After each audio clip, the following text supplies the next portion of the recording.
ಶ್ರೀ ಗುರುಭ್ಯೋ ನಮಃ ಹರಿ ಓಂ. ಈ ನಿಮ್ಮ ಕೆ ವೆಂಕಟೇಶ್ವರ ಮಾಡುವ ಅನಂತ ನಮಸ್ಕಾರಗಳು. ಸರ್ವವಿದ್ಯೆ ನಮ್ಮ ಚಾನಲ್ಗೆ ಸ್ವಾಗತ.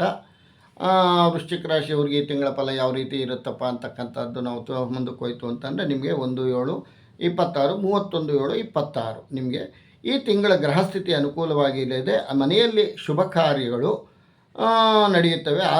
ಆರೋಗ್ಯದಲ್ಲಿ ಸುಧಾರಿಸುತ್ತದೆ. ಆದಾಯ ನಿರೀಕ್ಷೆಯಂತೆ ಇರುತ್ತದೆ. ಸಮಾಜದ ಪ್ರಮುಖ ವ್ಯಕ್ತಿಗಳೊಂದಿಗೆ ಪರಿಚಯ ವಿಸ್ತಾರವಾಗುತ್ತದೆ. ಕುಟುಂಬದಲ್ಲಿ ಶಾಂತಿಯುತ ವಾತಾವರಣ ಇರುತ್ತದೆ. ಹಳೆಯ ಸಾಲಗಳನ್ನು ಸ್ವಲ್ಪ ಮಟ್ಟಿಗೆ ತೀರಿಸಲು ಸಾಧ್ಯವಾಗುತ್ತದೆ. ಪ್ರಯಾಣಗಳು ಲಾಭದಾಯಕವಾಗಿರುತ್ತವೆ. ಅಮೂಲ್ಯವಾದ ವಸ್ತ್ರ ಹಾಗೂ ಆಭರಣಗಳನ್ನು ಖರೀದಿಸುತ್ತೀರಿ. ಉದ್ಯೋಗದಲ್ಲಿ ನಿಮ್ಮ ಕಾರ್ಯಕ್ಷಮತೆಗೆ ಮೇಲಧಿಕಾರಿಗಳಿಂದ ಪ್ರಶಂಸೆ ದೊರೆಯುತ್ತದೆ. ವ್ಯಾಪಾರ ವಿಸ್ತರಣೆಯ ಪ್ರಯತ್ನಗಳು ವೇಗ ಪಡೆಯುತ್ತದೆ. ತಿಂಗಳ ಕೊನೆಯಲ್ಲಿ ಜೀವನ ಸಂಗಾತಿಯೊಂದಿಗೆ ಸಣ್ಣ ಪುಟ್ಟ ಭಿನ್ನಾಭಿಪ್ರಾಯಗಳು ಉಂಟಾಗಬಹುದು. ಹಣಕಾಸಿನ ವ್ಯವಹಾರದಲ್ಲಿ ಎಚ್ಚರಿಕೆ ಅಗತ್ಯ. ಲಕ್ಷ್ಮೀ ನರಸಿಂಹ ಕರಾವಲಂಬನ ಸ್ತೋತ್ರ ಪಾರಾಯಣ ಮಾಡಿದರೆ ಶುಭ ಫಲಗಳು ದೊರೆಯುತ್ತದೆ. ವೃಶ್ಚಿಕ ರಾಶಿಯವರೆಲ್ಲ ಒಳ್ಳೆಯದಾಗಲಿ. ಸರ್ವೇ ಜನ ಸುಖಿನೋ ಭವಂತು. ಸಮಸ್ತ ಸನ್ಮಂಗಳಾನಿ ಭವಂತು. ಈ ನಿಮ್ಮ ಕೆ ವೆಂಕಟೇಶ್ವರ ಮಾಡುವ ಅನಂತ ನಮಸ್ಕಾರಗಳು.